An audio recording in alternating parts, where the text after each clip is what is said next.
دوسری بات یہ آپ حضرات کے گوش گزار کرنی ہے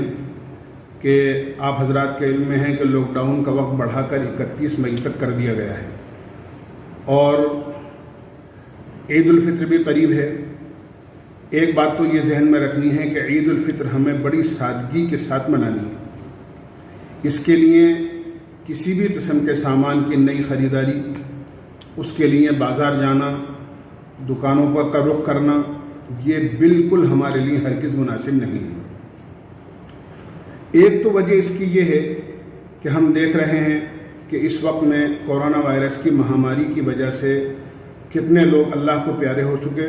اور کتنے لوگ آئسولیشن کے اندر ہیں، کتنے لوگ کوارنٹائن میں ہیں،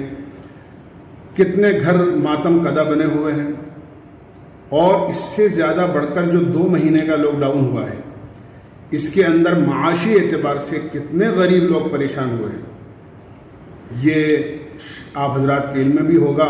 اور تھوڑی سی جھلک میں آپ کے سامنے پیش کروں گا کہ کتنے ہی لوگوں نے خودکشیاں کر لیں، اپنے بچوں سمیت کنویں میں کود گئے، مسافر ابھی تک اپنے گھر نہیں پہنچ سکے، چلتے چلتے پریشان ہو گئے، ریل کی پٹریوں کے نیچے کٹ گئے، بسوں سے ٹکرا گئے، کیا کیا نہیں ہوا اس لاک ڈاؤن کے زمانے کے اندر۔ ایسے وقت میں ہمارا عید منانا، اور پھر ہماری قوم میں ایسے حالات پیش آئے، میں کیا عرض کروں۔ لاک ڈاؤن کے زمانے میں خاتون کا میرے پاس فون آیا، اور وہ کہنے لگی کہ مفتی صاحب اگر آج 3را دن نہیں ہوتا ہمیں بغیر کھائے پیے تو میں ہرگز آپ کو فون نہیں کرتی۔ اب 3 دن پورے ہونے جا رہے ہیں، ہمارے گھر میں کوئی چیز کھانے کے لیے نہیں ہے۔ میری آنکھوں میں آنسو آ گئے۔ میں نے فوری طور پر ایک حاجی صاحب کو فون کیا جو ان کے قریب رہتے تھے، ان کا پتہ معلوم کر کے وہ بیچارے 10 منٹ کے اندر ان کے پاس پہنچ گئے اور ان کے کھانے پینے کا نظم کیا۔ میرے گھر میں ایک بچی میرے سامنے میری اہلیہ کے پاس آئی، اور بڑی خاموشی کے ساتھ اس نے کچھ کہا۔ میں نے اہلیہ سے پوچھا کیا بات ہے، کیا کہہ رہی ہے؟ تو انہوں نے کہا کہ یہ بچی کہہ رہی ہے کہ ہمارے گھر میں آٹا تو ہے، ہم روٹی بنا لیں گے، ہم سب روزے دار ہیں، ہمارے یہاں سالن کے لیے کوئی چیز نہیں ہے، آپ 2-4 ہری مرچی دے دیں تاکہ ہم چٹنی پیس کر اور اس کے لیے سالن بنا لیں۔ ایسے حالت میں کیا ہماری غیرت گوارا کرے گی کہ ہم نئے کپڑے خریدیں، دکانوں پر جائیں، نئے جوتے خریدیں، نئے موزے خریدیں؟ ہمیں ہرگز گوارا نہیں کرتا ہے، یہ انزیب نہیں دیتی یہ بات کہ ہم نئی خریداری کریں، بلکہ ان حالات کے اندر بڑی سادگی کے ساتھ عید منائیں، اور جو پیسہ بچے اس کو غریب لوگوں کی اور ایسے مسکین لوگوں کی اور ایسے نادار لوگوں کی جو ایسے حالات میں پریشان ہیں ان کی مدد کی جائے۔ دوسرے اس وجہ سے کہ ہم دیکھ رہے ہیں کہ رمضان المبارک کے اس قیمتی مہینے کے اندر ہم اللہ کے گھر سے محروم ہیں، نمازیں، قرآن تلاوت، جمعہ، تراویح سب ہم نے اپنے گھروں میں رہ کر ادا کی ہے۔ لاک ڈاؤن کے 4تھے مرحلے کے اندر کچھ بلکہ بہت کچھ کھولا گیا ہے، لیکن افسوس اس بات پر ہے کہ مسجد کے دروازے ہمارے لیے نہیں کھلے، اور تعجب تو اس بات پر ہوتا ہے کہ جن کے اختیار میں کھولنا اور بند کرنا ہے،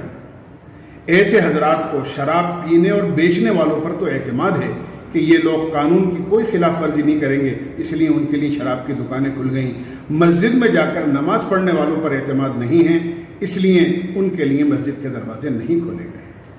خیر،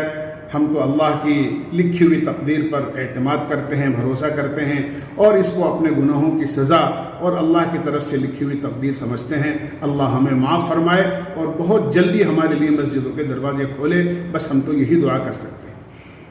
لیکن چونکہ اس وقت میں پچھلے 2 مہینے کی طرح مساجد وغیرہ پر پابندی ہے، وہاں نہیں جا سکتے، اس لیے جمعۃ الوداع اور عید سے متعلق مجھے یہ 2 گزارشات کرنی ہیں کہ گزشتہ رمضان المبارک کے 3 جمعوں کی طرح جمعۃ الوداع بھی ہمیں اپنے گھروں میں رہ کر ہی ادا کرنا ہے۔ جو شرائط ہیں جمعے کی، اور جس طرح اب تک جمعہ پڑھتے چلے آئے ہیں، انشاءاللہ جمعۃ الوداع بھی ہمیں پڑھیں گے۔ ہم آپ کی یعنی اس جذبے کے قدردان ہیں کہ کتنے والہانہ انداز میں محبت اور عقیدت کے ساتھ آپ جمعۃ الوداع کے لیے تشریف لایا کرتے تھے، اور بڑی صعوبتیں اور تکلیف برداشت کر کے سخت گرمی کے اندر باہر سڑکوں پر گرمی کے اندر نماز ادا کیا کرتے تھے، اور اجتماعی نماز اور دعا میں شریک ہو کر اپنے اتفاق اور اتحاد کا ثبوت دیا کرتے تھے۔ لیکن چونکہ جامع مسجد اس وقت کے اندر ایسے علاقے کے اندر ہے جہاں کرفیو ہے، اس لیے جمعۃ الوداع پر جامع مسجد تشریف نہ لائیں بلکہ اپنے گھروں میں ہی رہ کر جمعے کی نماز ادا کریں اور اللہ سے پورے ثواب کی امید رکھیں۔ دوسری چیز عید الفطر سے متعلق ہے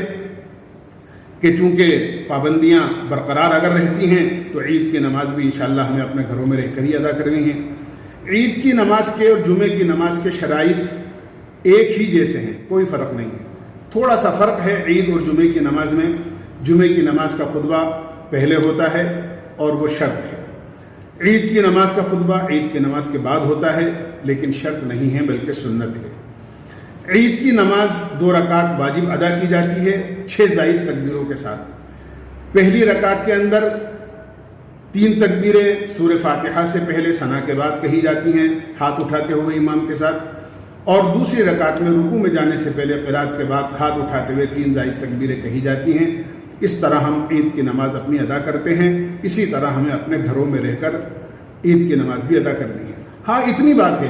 جو شرائط تعداد کے شریعت نے متعین کیے ہیں کہ اس سے کم تعداد میں جمعے کی اور عید کی نماز نہیں ہو سکتی ہے، لہذا اگر وہ تعداد آپ کے گھر میں مکمل نہیں ہے تو آپ اپنے آس پڑوس کے گھر سے وہ تعداد مکمل کر لیں، بھیڑ جمع نہ کریں، سوشل ڈسٹینسنگ کا پورا خیال رکھیں۔ عید کی نماز کے بعد میں آپ کسی قسم کا مصافحہ اور معانقہ نہ کریں، بلکہ اگر کسی کو مبارکباد پیش کرنی ہو تو فون کے ذریعے سے، یا خالی قریب ہو تو سلام کے ذریعے سے آپ زبانی طور پر پیش کر لیں۔ اس کا ہمیں پورا خیال رکھنا ہے۔ جامع مسجد سے ہم نے ایک لیٹر بھی شائع کیا ہے، اس میں پوری تفصیل لکھی ہے، اس کو بھی پڑھ لیا جائے نماز اور جمعۃ الوداع سے متعلق۔ اللہ تعالی ہمیں عمل کی توفیق نصیب فرمائے۔